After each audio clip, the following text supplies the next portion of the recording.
Hello everyone, আজ আমি আপনাদের দেখাবো কিভাবে প্যাকেটের মশলা দিয়ে মুরগি মাংস রান্না করতে হয় কোনো রকম বাটাবাটি ঝামেলা ছাড়া। তো ভিডিওটি সম্পূর্ণ দেখবেন এবং আমার পাশে থাকবেন। আমি প্রথমে ফ্রিজ থেকে নামিয়ে মুরগির মাংসগুলো ভিজিয়ে রাখলাম, তারপর পরে ধুয়ে নেব। মাংসের সাথে আলু দেব, এজন্য আলু কেটে পিস পিস করে রাখলাম। আপনারা এরকম যদি আলু দিয়ে রান্না করেন তাহলে আলু পিস পিস করে কেটে রাখবেন। এখন আমরা মাংস রান্না করা শুরু করব। প্রথমে কড়াইতে পরিমাণ মতো তেল দিব, তারপর পেঁয়াজ দিলাম, দারচিনি দিলাম, এলাচ দিলাম, তারপর লবঙ্গ দিলাম,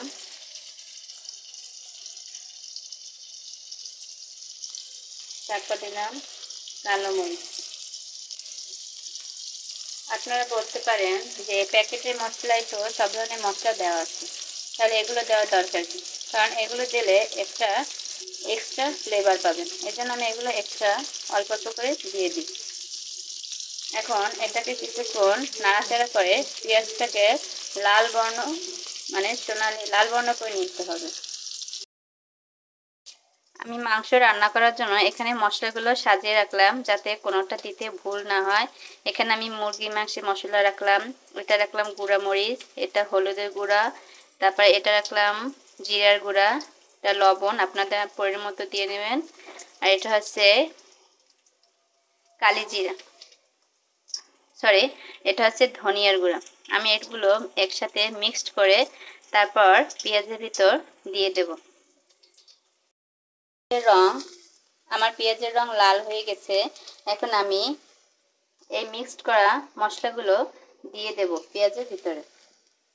আমি পানি দিয়ে মিক্সড করে নিয়েছি।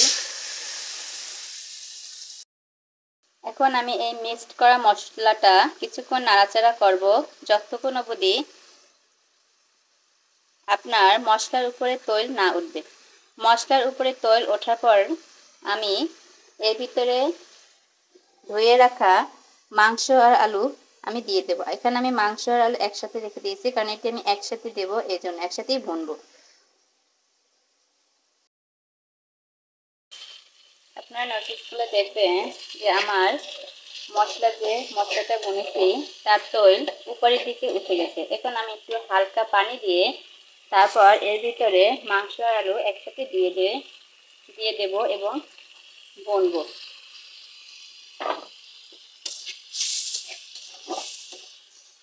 এখন আমি মাংস আর আলু একসাথে দেব। মাংস এবং আলু কড়াইতে দিয়ে দিলাম, এটাকে এখন কিছুক্ষণ ভুনবো।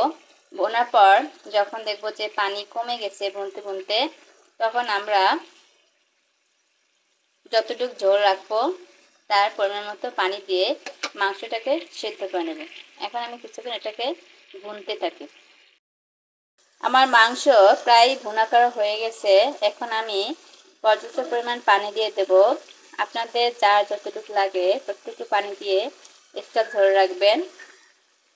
এখন আমি পানি দিয়ে দেব।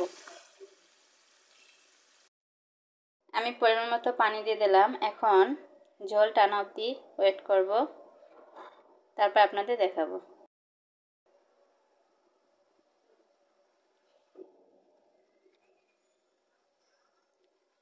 আমি পানি দিয়ে দিলাম, এখন ঝোল টানা অবধি অপেক্ষা করব, তারপর আপনাদের লাস্ট ফিনিশিং দেখাবো যে কেমন হয়েছে, কেমন কালার হয়েছে।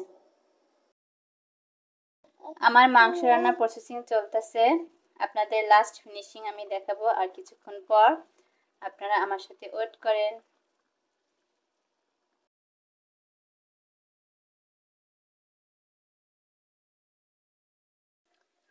শেষ পর্যন্ত আমার মাংস রান্না শেষ হয়ে গেল।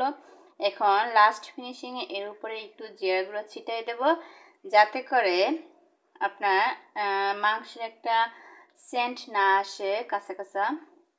অনেকে আছে যে মাংসের কেমন একটা সেন্ট পায়, তো কালো জিরার গুঁড়ো ছিটিয়ে দিলে ওই সেন্ট আর পাওয়া যায় না। তো আমি এখন জিরা গুঁড়ো ছিটিয়ে দেবো উপর থেকে। আমি উপর থেকে জিরা গুঁড়ো ছিটিয়ে দিলাম। এই হলো আমার মুরগির মাংসের রেসিপি প্যাকেটের মশলা দিয়ে।